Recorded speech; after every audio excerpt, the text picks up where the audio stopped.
You ask Tiger to calculate. This deals with linear inequalities with one unknown. The final result is y greater than 6. Let's solve it step by step. Swap sides.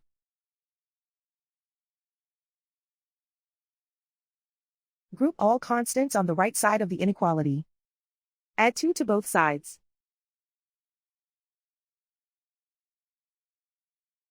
Simplify the arithmetic.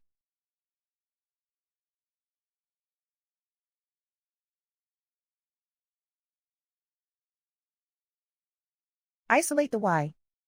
Divide both sides by 4.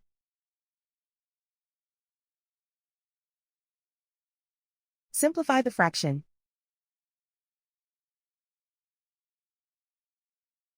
Find the greatest common factor of the numerator and denominator.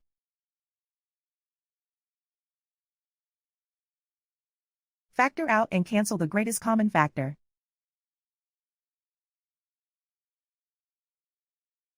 Plot the solution on a coordinate grid. And so the final result is y greater than 6.